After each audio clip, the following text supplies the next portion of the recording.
Hello and welcome to Regenerative Rising's podcast, Elevating Stories, Activating Change. I am your host, Nisha Mary Poulose, Executive Director of Regenerative Rising. And with me today is Mackenzie Feldman, Founder and Project Director of Rewild Your Campus. Mackenzie is a dynamic young entrepreneur who set up her impactful organization as a student at UC Berkeley. Rewild Your Campus, which started out as Herbicide-Free Campus in 2018, works with students and university authorities to free campus landscapes from toxic pesticides. This grassroots venture has now expanded to involve young people from across the US who take their responsibility towards society and the environment seriously. Rewild Your Campus has become a powerful platform that enables individuals to take impactful and informed collective action. Thank you so much for joining me today, Mackenzie. I am very excited for our conversation. Thank you so much for having me.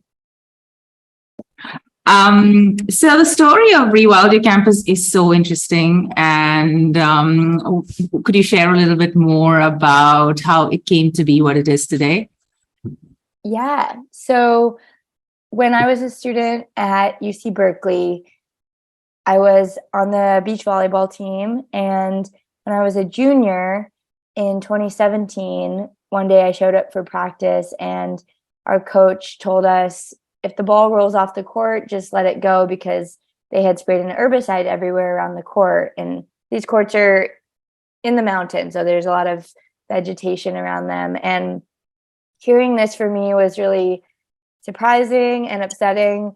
I'm from Hawaii, and I was really became knowledgeable about these issues of pesticides and herbicides when I was in high school, because Hawaii at the time, and still is for the most part, really ground zero for industrial agriculture. And they do a lot of GMO testing and test the GMO corn seeds resistance to really toxic pesticides. And so when I was in high school, this was a huge issue because there's a lot of people living near these testing sites that were getting cancer and having babies that were born with their intestines out of their body at really high rates. And they were tying it back to pesticides. And I watched these groups stand up against Monsanto and Syngenta and all of the companies. And so when I went to college, it inspired me to want to study food systems, and hearing that they were spraying pesticides around our volleyball court was upsetting. And so I asked the coach if I could, get in contact with the athletics grounds manager. And my teammate Bridget was also concerned. She comes from the Midwest and was used to being, surrounded by industrial agriculture with crop dusters flying overhead. And so she was also aware of the dangers of pesticides. And so we met with the grounds manager, and he was really nice. And he was saying that he sprayed Ranger Pro around our courts, which, if you're not familiar, that has the active ingredient glyphosate. So it's just the more industrialized version of Roundup, essentially. And he said, I don't have the staff to pick the weeds, but if you girls want to pick the weeds, great. And I won't spray here anymore. And so our team decided we'll pick the weeds. And it was a really valuable lesson, because it was very easy to get herbicides banned from the courts. And we thought, hey, maybe we can take this model to the rest of the campus and come at it with this similar approach of just wanting to help. And so we reached out to the grounds manager of the entire UC Berkeley campus and asked if we could meet with him and just learn what was happening on campus. And we met with him and ended up getting a grant to transition the two largest spaces at UC Berkeley to go organic. And we hired an organic specialist, and he did soil testing, and he trained the grounds manager and the groundskeepers on how to manage a space without using chemicals, do overseeding and aeration and compost tea and all of these holistic management practices that build soil health. And from there, really, it became, when I graduated, it became a national organization. And that was because, I really had no intention of continuing with this work after college, but in 2018, there was the lawsuit of Lee Johnson versus Monsanto. If you're not familiar, Lee was a groundskeeper for schools in the Benicia Unified School District in California. And he had a few instances where he sprayed Roundup on the daily, and he had a few instances where his backpack sprayer leaked. He got exposed and he ended up developing non-Hodgkin's lymphoma. And so he sued Monsanto on the basis that their chemical caused his cancer. And it was a huge case. And I ended up being in the Bay Area at the time. And so I got to go to the trial and got to connect with him. And I just realized how important this issue was and how it was really, herbicides were having a moment. Like usually people don't talk about them or they don't know about them. And all of a sudden people were talking about them because of him. And, whole countries started to ban Roundup because of him.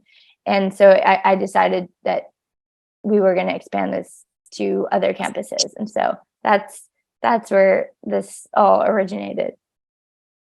Yeah, it's a very inspiring story of being able to take action and taking that action into something which is sustaining the beyond just your time, right? It's that's very powerful, and I just want to dive a little deeper into the problem. So you did mention some of it, that it causes it's such toxic chemicals that are being used as pesticides and herbicides, and it's of course not just in this campus or in some of the states. It's really pervasive across the globe, and definitely across the country, that there's a lot of pesticides that are being used which are so toxic that it can cause cancer at the very least, and all sorts of other complications as well. What are the other kind of impacts and issues that you're seeing with this at a, let's say, the campus level itself? Have you experienced some of those things or seen some of those harmful effects of it in your time in various campuses that you've been working? It's really hard on the campus level to draw connections to different instances because, we're exposed to carcinogens on the daily. It's in the makeup. It's in, a lot of times the water we drink might be toxic. It could be in a lot of, in the foods that we eat. And so I think campuses that are sprayed with pesticides, which are majority of campuses around this country, it's just one way that we're exposed to chemicals. And that's not to scare you. That's just to, to tell you that there's many people need to be involved in this issue, and you need to tackle it in a way that feels right to you. Like you might not be passionate about lawn care, but you might be passionate about safe makeup or healthy food, and I think it's hard sometimes to draw those conclusions, but I mean, I meet groundskeepers who have cancer and who are spraying Roundup.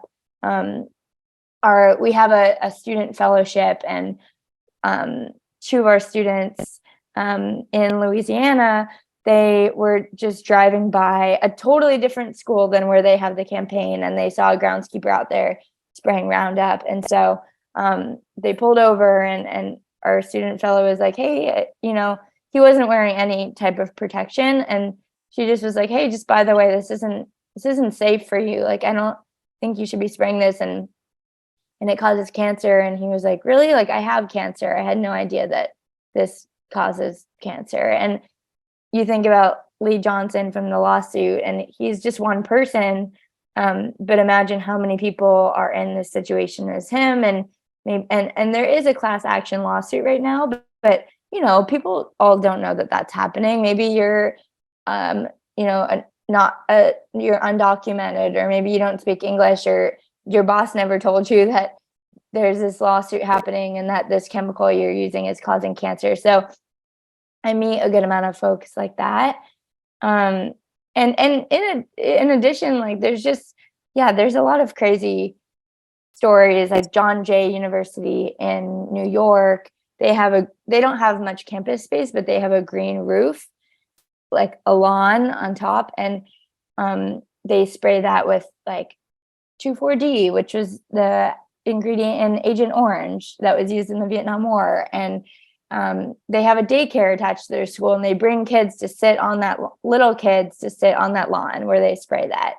And so that's like one of the schools that we're working with, trying to get them to stop doing that. But, I think the hard part about this issue is that it's usually you don't get impacts right away. Maybe farm workers do because they're exposed at really high rates, and they might experience nausea or dizziness if they are out in the field when a crop duster is spraying. But usually it could take, many, many years for people to get effects. And that's the hard part. That's because these chemicals are chronic. They're not acute. They might not impact you right away. Things like cancer, neurological defects, reproductive harm, it could take many years. And I think that's why this issue is doesn't feel as pressing or urgent as other issues. It's because you can't see them, and you might not get sick right away. And it might take really small doses or exposures for many years. And so we're just trying to prevent that from happening. And I think our biggest focus is for the groundskeepers, because they're the ones who are applying these chemicals. They're the ones who are, the most exposed. And I'm sure that there's instances where handling these chemicals, they've had instances like Lee where something happens and they don't feel good. But for the most part, I think a lot of people might not even know that what they're doing could be harmful. Like for Lee Johnson, his boss had told him that Roundup was safe enough to drink. And so that kind of gives you a sense of the just false narrative that is told around these chemicals, and just the lack of education and awareness there still is. Yeah, absolutely. And it's such a complex problem. And it's like, as you were saying, it's so pervasive in our system from every side, right? And human beings are one big part of how of the effects of it, like human health. But then there's also pollinators getting affected, and the soil health deteriorating, wildlife dying off, and many of these times there could be what is being killed as weeds could be very useful plants as well, right? And university campuses in the US are quite vast expanses, and most likely have their own microclimate in a sense. And the ecological footprint is enormous. So, I would think which I'm sure you would agree, that this is such a great opportunity, and that it could become a positive way of affecting the microclimate, affecting the environment, especially today when we're really, really running out of time fighting the ecological breakdown that is taking place all around us. So, and that's really what is inspiring to me about your organization, that this is the entry point that you're using, and then you're dealing with this larger issue, which is so multifaceted and interdependent. And I was wondering, what is some of the transformation that you've seen? So some of it's not easy to measure, or it takes a long time to see that effect. But things like have pollinators come back, or with soil. I did read that soil testing is part of the management of these landscapes within your program. I read the report which mentioned that water consumption comes down by 20 to 35% in some cases. So what are some of the ripple effects that you're seeing in the environment itself in some of these campuses as you move forward with the program? Yeah. So at UC Berkeley, I mentioned we got that grant to transition to the largest green spaces. And then really from there, once the groundskeepers were educated, more and more spaces started to go organic. So now Berkeley is 95% organic. And I'm so glad that you read the report, and maybe we can share that for listeners to check out. It's essentially a report of all of the schools that are organic in this country, and just the benefits that they've seen. Not all, but there's really not a lot. And so we tried to cover the ones that we had heard of, and just kind of what were the benefits from that. So at Berkeley, they measured, much more biology in the soil, a lot more living organisms, which just, we're kind of just starting to learn what that means. But the healthier the soil, the more carbon can be sequestered, just the more, life and ecological benefits that are happening down there. And that's really why there's the ability to save water. We see with an organic transition, there's about a 30% percent water savings after a few years of the transition. And that's because the soil is so healthy that it's able to retain the water. And on a campus level, that could be millions of gallons. I think at Harvard, they save 2 million gallons a year. UT Austin, it's even more than that. And some of the other benefits, also cost. After a few years, you might have to invest more time and educational resources into learning about how to do the transition. And but we're really trying to emphasize that this is not a product swap. It's not swapping conventional pesticides for organic pesticides and fertilizers. Yes, organic pesticides and fertilizers are better in the sense that they might still have acute impacts. Like it could be vinegar based and you wouldn't want to get that in your eyes, but you're not going to see those chronic effects like cancer. These chemicals, the organic ones, are more expensive, and they're still, it's still designed to kill a pest. And so what we are really trying to do instead of that is focus on transitioning the soil, making the soil so healthy, and trying to understand what the imbalances are in the soil and act on that. And when you make the soil healthy, it can the grass or whatever is there can outcompete the weeds. And that's the goal for when you're looking at like a lawn space.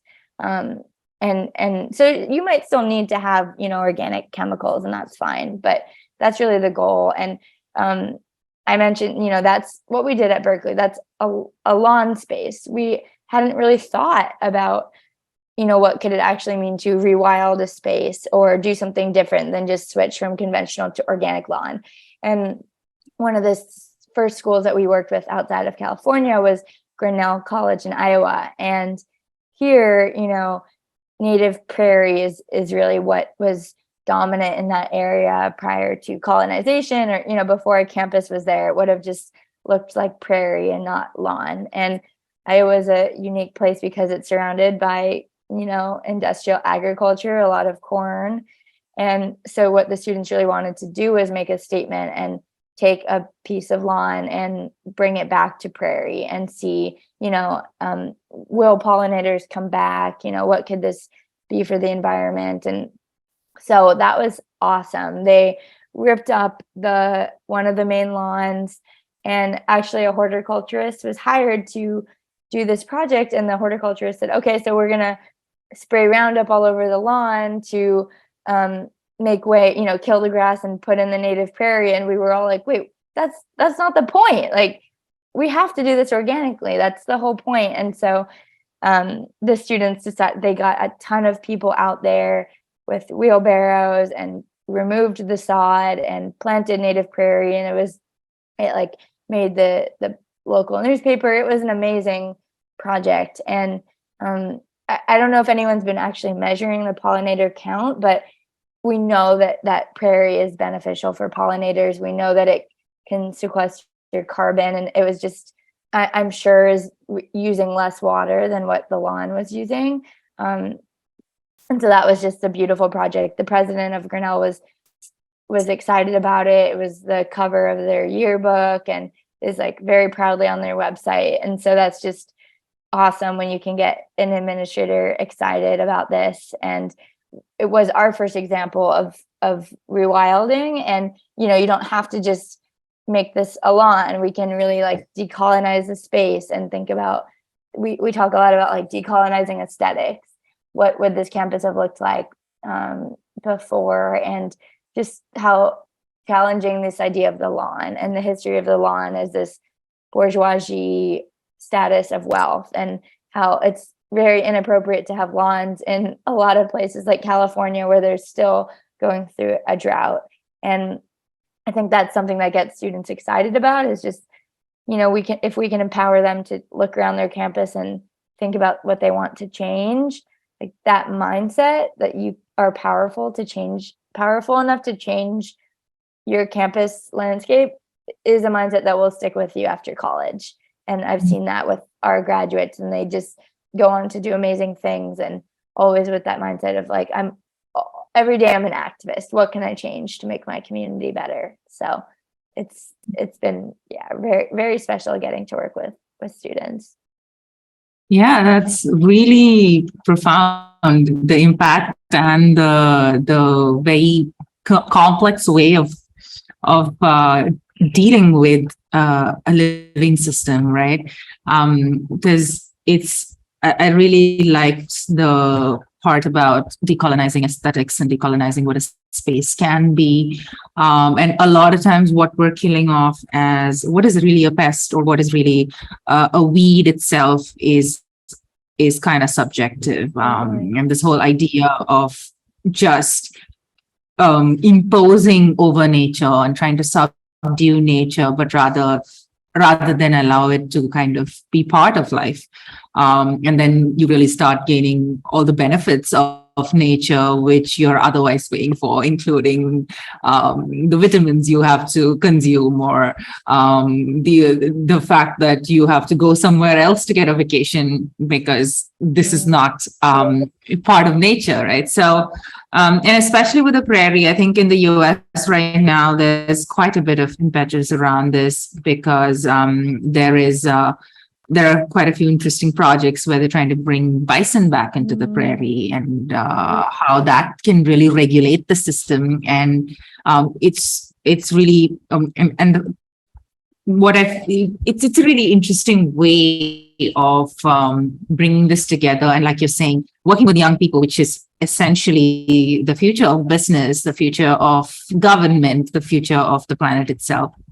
And so, collaborative and collective action, and this format that you have of having a network of nodes is something that I'm finding quite inspiring, that you're matching the big picture with the grassroots and action there. So you have a fellowship program that is really empowering students to take meaningful action. And it seems like a great way to decentralize and gather momentum. So what are some of the interesting ways in which this network that you have provides feedback to the movement itself? Like other cases where students come up with local contextual solutions, and then you see how to put that back into the larger picture? Yeah. So we have a fellowship, and it's 10 months long. It runs for the entirety of the school year, and students can apply for it. And it's fairly intensive. We meet with the students every other week. We give them 2 campus coaches from our staff, and we really go through with them. We train them on how to bring this campaign to their campus. They start with a boot camp that's 3 days virtually, but I hope that we can actually do this in person in the future. And in that boot camp, we teach them just the foundational information regarding pesticides, like the history of pesticides, the science of pesticides, environmental racism in pesticides. We teach them about the Lee Johnson versus Monsanto Roundup trial. And then we take some time to help them design their campaign. And then from there, every other week we're meeting with them. And then once a month, we have all the fellows around the country meet together on Zoom. And we either bring in a guest speaker, or we just go through challenges. I mean, the challenges that students face are very similar. This year we have 11 schools in 10 states, just in the United States for now. And we're working with 20 students. And we try to have 2 students per campus, but on some of them it's just 1. And we want it to be whatever they want it to be. Like at Grinnell, we couldn't have prescribed that this was how they would do their campaign. They just came up with that idea and ran with it. So we want to welcome them to make the campaign take whatever form that they want it to. But the main goal is to eliminate herbicides from the campus and transition to organic land care and really work with the groundskeepers to make this happen. And sometimes the groundskeepers don't want to hear this. And so then you kind of have to go take it to the top. And maybe that looks like a petition or trying to get a meeting with higher up administration. But at the end of the day, if the school decides to go organic, that's going to fall on the groundskeepers. And so I think it's very important that we include them in the conversation and figure out what are their needs. How can we help them? Maybe the school has no money to pay for this, which I don't really buy because universities have a lot of money. And so it's hard to hear that sometimes because it's like, well, we're a nonprofit and we don't have any money. So, but if that's really their biggest barrier to going organic, then we will find them a grant. And at Emory University in Georgia, that campaign started in 2020, I think. And we had a student leader there. She passed it on to 2 other students, and they were making some progress. Like they started an organic wall and they started to put up signs to educate people about different spaces, but they weren't getting to the meat and potatoes, which is, getting a commitment from their groundskeeper. And I ended up getting a grant. It was just sort of this random situation that it was specifically for Emory. And so we got a $20,000 grant, which would pay like a little bit of money to help like our staff time to help Emory, but it was really mostly for a consultant to come in and do the transition. And so when we approached Emory, now they're in their 3rd iteration of this campaign, and we said, hey, we have money, like we can do this transition. And then all of a sudden the grounds manager was totally on board. And so the students collected soil samples and Emory got their plan, and now the transition is starting and it's happening on 4 different spaces on campus, which is really exciting. And this is one of the first schools that we're actually doing research. Like our students are doing both quantitative and qualitative research on soil health, looking at the cost before and after transition, and then also interviewing stakeholders about the transition. And so that's really great because a lot of times universities want to know, how much is this how much money, how much time, how much cost, what are the benefits? And we put our report together, but there's frankly not that much data out there. So every school we can do more data collection, the better. So that's happening at Emory. And then just another highlight, Drexel University in Philadelphia.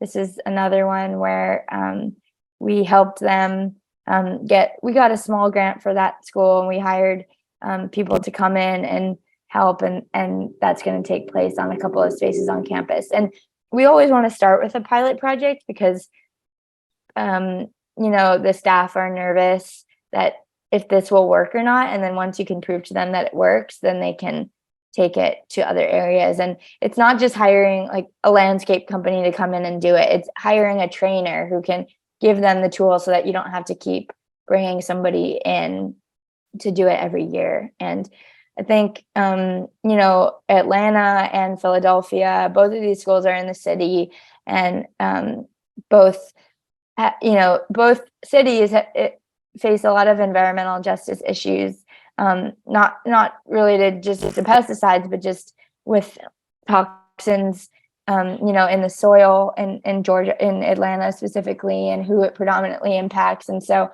I think just this just success story is not just about protecting the campus community from pesticides, but it's really educating people on the fact that, like, if you're a citizen, like, you can do something about this, and also just educating people on just like changing culture around chemicals and how we're exposed on the daily. And I hope that it can have ripple effects in communities and really change just pesticide usage in the greater community and around the country, and not just around pesticides, but just help people build awareness around really all the chemicals that we're exposed to. So I like working with campuses because it really is a microcosm for the rest of society, I think. And I think if we can do this on college campuses, it really can have ripple effects beyond. Yeah, absolutely. Like working at a very systems change level and looking at it through different lenses and having those values integrated into the program. And then because chemicals, using the amount of chemicals we use is sort of a symptom of the breakdown of the system that we've created, which absolutely disregards nature. And that's just a very, very potent way of working with the administration, with authorities, with students. So it's bringing people together. It's empowering people. It is creating awareness, and it's also really paving the way for a more regenerative future. So that's just absolutely like a potent way, and I just have to appreciate that that's part of the ethos of your organization. We're about midway through our podcast, and I want to say you are tuned in to Regenerative Rising's podcast, Elevating Stories, Activating Change.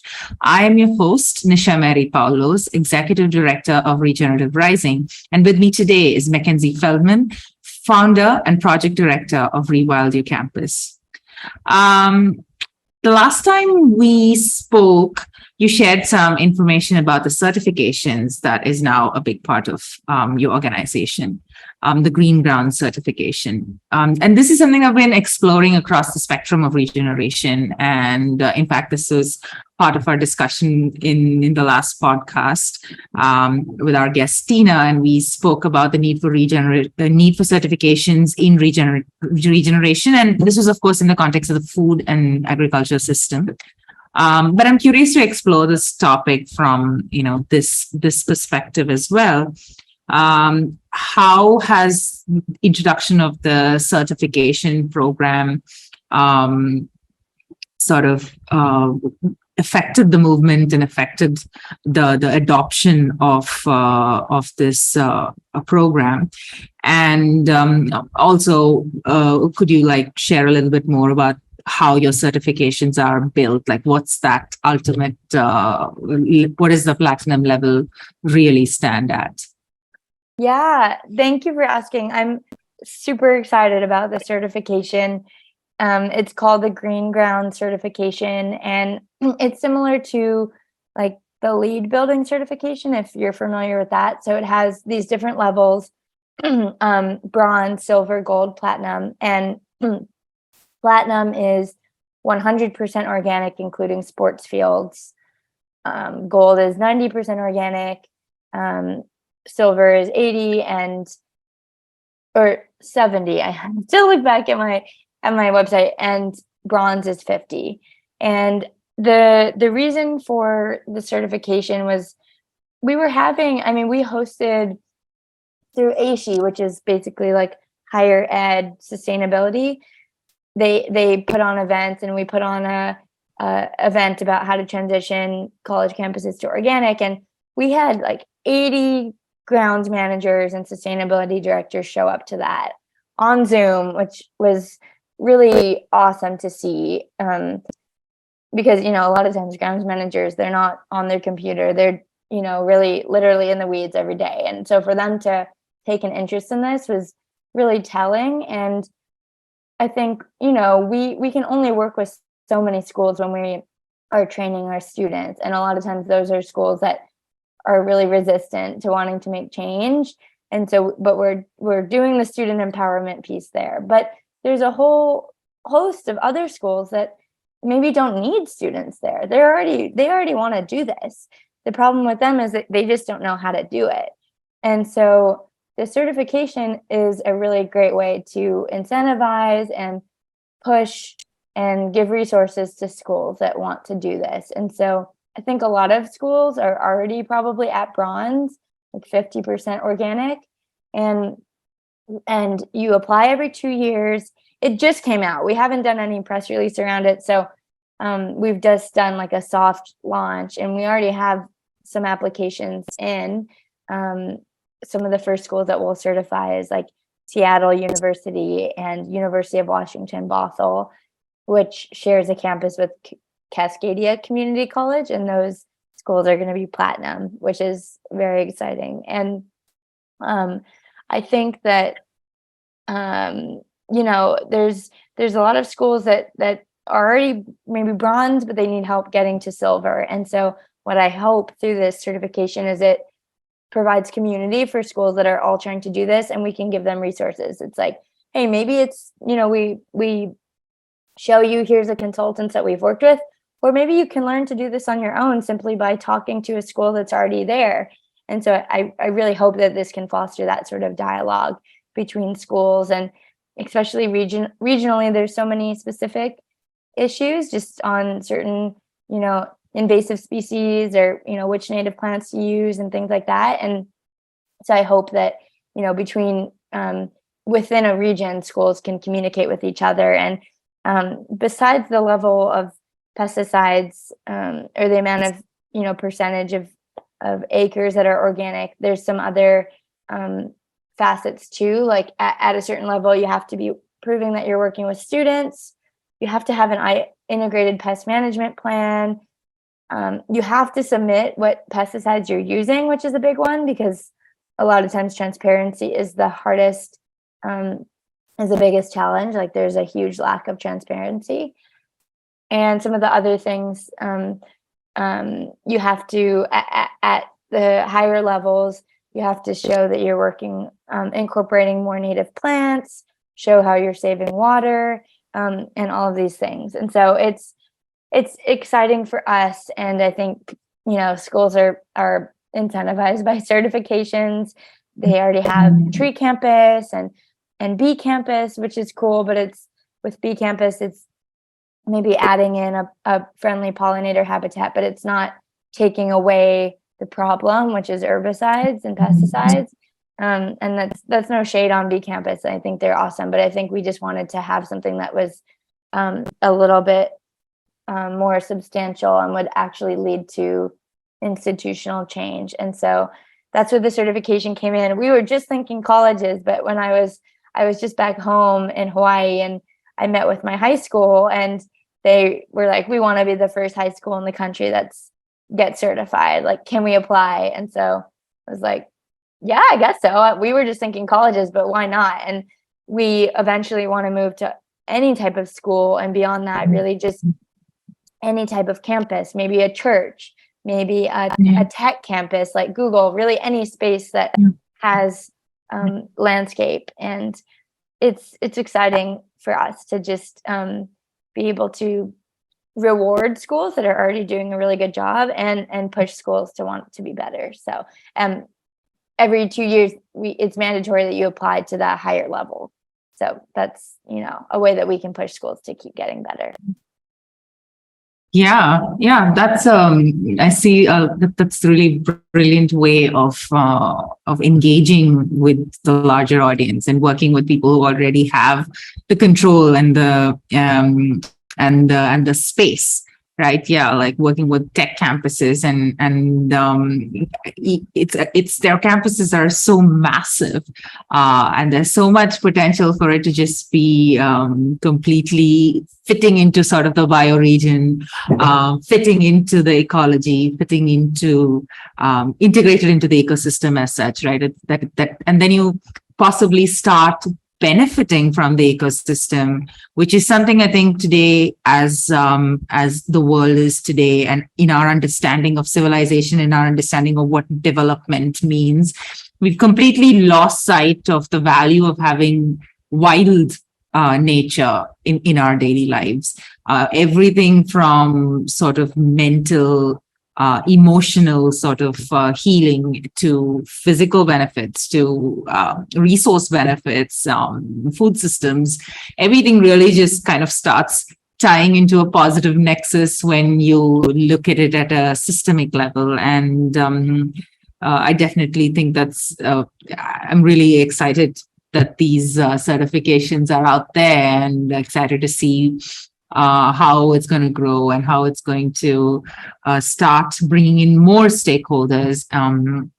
And especially since part of it is really engaging with students being an important component, and it's not just top down where someone just decides, okay, today we're going to become ecological, and then again excludes people out of the people who are part of the system out of the decision and the solution. This at this point of time, there is certainly some collective agreement that human health is extremely interlinked with planetary health and the health of nature, and that when you poison nature, you essentially poison human beings, and there's no way around it. And this is the core of your story. And as campuses turn wilder and biodiversity starts returning, what are some of the student reactions to it? Like, not just the ones who are already part of the program, but the larger student body within these campuses or other campuses? Yeah, I think it's almost surprising at first when students hear, oh, at Berkeley, we turned Memorial Glade to organic. And like the first reaction is like, wait, it wasn't already organic? Like, I lay there all the time. I think the first reaction is almost shock that this was even work that had to be done, or, you just go on a campus and you trust that it's safe and that you can lay on the grass and not get poisoned. And so I think that's why the education piece is so huge, because I think it's a way to just educate people about how we're treating the landscape. And yeah, we had to work really hard to get chemicals out of this environment. And that's something really important to know, that it's not just, every environment out here is safe, which is like a terrible thing to realize, but it's true. And so I think at first it's surprising for students to hear that the spaces they've used were not always safe. But I think it's really cool, and we really push our students to like get media attention about this, because, and it's not just for you to be able to like boost yourself and say, look how great I am, I got this done. But I think it's important to tell that story so that other students at different schools could learn about it. And if we didn't tell that story about, we got glyphosate banned from every UC campus in the country, and they were not going to attribute that to students. They didn't give us any credit, even though we showed up to the regents meetings, we did a petition, we got the regents convinced, we did everything to make that happen. But they just, one day were like, okay, this is banned now, and they were never going to give credit to students. But we told that story and made sure that it was told in a way that it was students like made this happen, because it's important for students to know that you can make this change. And like you said, we're the next generation. We're going to have to deal with the climate crisis. And I think, yes, this is about getting pesticides off of campuses, but it's also about just empowering students and giving them a tangible way to make change and teaching them that they can do this. And then when they leave campus, they always will have those skills. And it's important for the students we work with, and it's important to tell that story for students, peripherally that are just on that campus or hearing about it, just so that they know that, students, young people have the power to make that change. And yes, we do a lot of weeding days where, it may be in areas that they used to spray. Now we're pulling weeds, and it's really groundskeepers mixed with students doing that together. And that's something for like just anyone on campus to get involved with. And that's one of my favorite parts, because you hear a lot of groundskeepers just talk about how awesome it was, and how a lot of times they're seen as disposable and invisible. They're on campus at 5 a.m. doing the work, and no one will really ever know that, or nobody knows who they are. And so when they get to interface with students, then they're walking around campus and people recognize them, and it's just this really awesome bridge building work. And I think that it's important to just like teach people that, like, if you use this space, then you have a responsibility to help take care of it. And it's like a really different way of thinking, right? Like, you wouldn't go to your neighborhood park and be expected that like you have a responsibility to steward that land, but maybe that's the way it should be. Maybe instead of that neighborhood park spraying, then like once in a while you and your friends go to that park if you use it a lot, and like you're helping to pull weeds, or you're just teaching people that, hey, weeds are fine. We can make dandelion tea with these weeds, And I think that that's just a different way of thinking, that like we have the responsibility to take care of the land that we use. So yeah. As you're speaking, I'm just thinking, I look forward to the day when students choose campuses based on the well-being that it offers, right? Because it's not just about the fact that it's chemical free, or the fact that it's also that it's full of biodiversity and all the physical and benefits that brings, but also participating in stewarding your campus day once every 2 weeks or once a month or whatever it is also community building. It is also physical exercise and activity. It's also humanizing the experience of a person who's working and considered a disposable part of the system, to embrace that person and that very critical service they are providing to the community, and embrace them into the community as well. So it's just really, it would be really exciting that students are picking colleges based on, apart from everything else, also on what is the campus providing for their own health and the health of the planet. Totally. How is it like a living laboratory? And Seattle University, one of the schools we're certifying, I mean, they have an amazing grounds manager, Shannon. There's not a lot of female grounds managers, and she's just super rock star. And they have food forest and garden on campus, and they really do, like you're saying, integrate nature into this like really urban, like it's in an urban place, but they've really made it like this oasis. And she said that like some students choose to go there because of that, because of just the way that they incorporate like this living landscape into the campus. And so I totally agree. I mean, you walk onto a space and you see tobacco-free campus, and maybe, you would or wouldn't want to be in that space because of that, because it's tobacco-free. And so what if every space said herbicide-free, and then parents want to choose to send their kids somewhere because they know that it's safe, and also not just herbicide free, but like you said, really having opportunities for people to get involved with the garden, with the food forest, with what it means to steward that land. Yeah, exactly. Yeah. I mean, I remember that when I was a child, that in our school campus, we would find fruits that we could eat and then eat it when you're snacky. And I just see that that's not a part of urban life anywhere in the world anymore, almost, as this idea of development becomes more uniformized and like represented by manicured lawns and concrete. This idea of that easy connection with nature is completely lost, and this is it's a very powerful way to shift the system, and also especially because you're working with universities and students, and it certainly is a great way to bring the next generation into the conversation, inspiring them to take action, enabling the transfer of knowledge, enabling people to be curious and find out more and learn more about what their own environment, right? And the depth of it as well. I appreciate the depth that it involves, to be informed and learning about ecology and how to work with the system, and not just skim through it, but like actually work with the authorities on creating systems change. So what's next for the movement? Is there a larger vision that you embrace of what a wild campus can be like?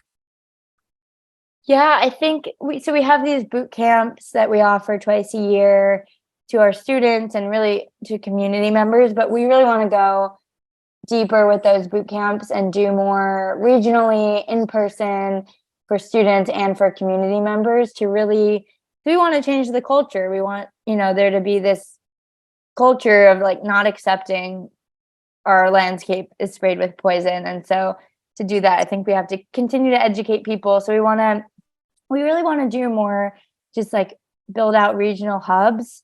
So you have schools in the same area working together with community members in person and like really making change, not just on the campuses, but like in the region. And like maybe that's getting involved with local policy and just really having those, like making those ripple effects happen that I was talking about. And so I think this year really investing in those boot camps and the certification to make that like the gold standard. And beyond that, I mean, I don't know, we're not stopping until every campus is organic. And after that, then I'll have to see what is next on the to-do list. And I really hope that this can, affect EPA policy and protect farm workers who are the most impacted, the most exposed. And I think right now the work that's happening is, maybe glyphosate is getting some awareness. And so maybe they will ban glyphosate eventually. And the companies already have a substitution waiting in the wings that they will substitute. And I know for like home and garden stores are going to have glyphosate removed from shelves in the next few years.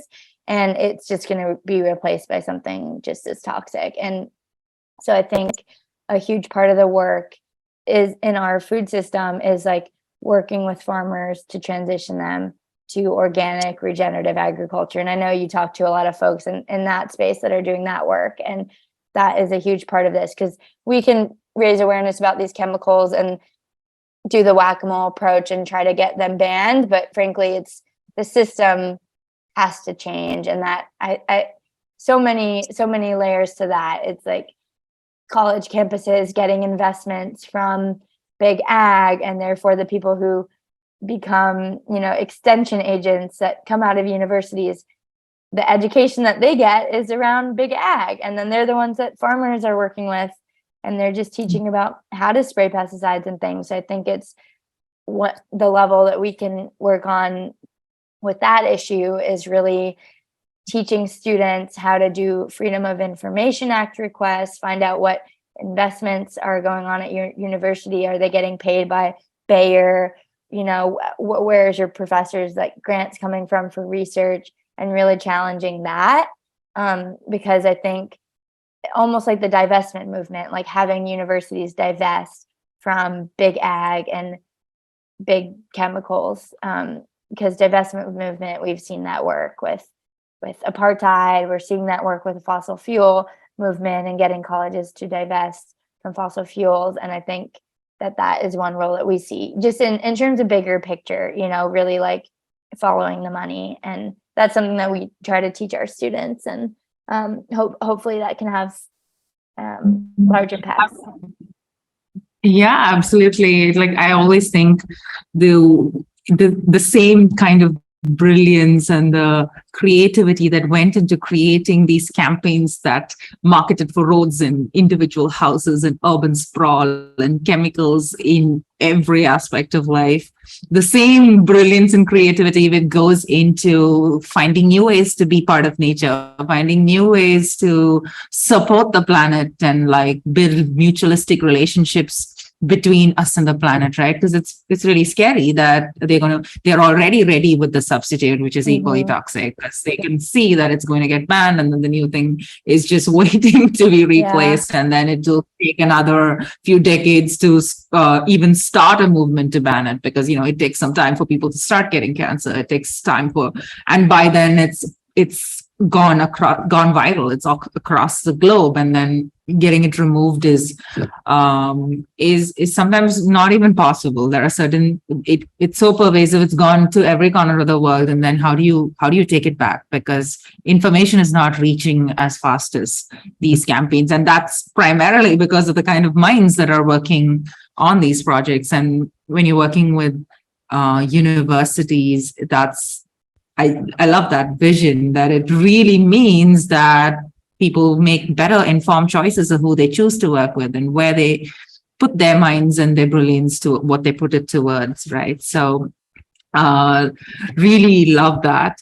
And we're almost coming to the end of our time. So I just want to ask you, how do people get in touch with you if they want to learn more about the program or be part of it in some way? Yeah. So we were Herbicide Free Campus. Now we rebranded around 6 months ago to be called Rewild Your Campus.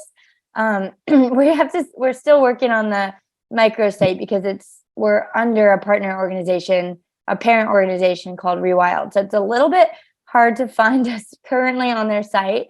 But if you type in Rewild Your Campus, you will find us.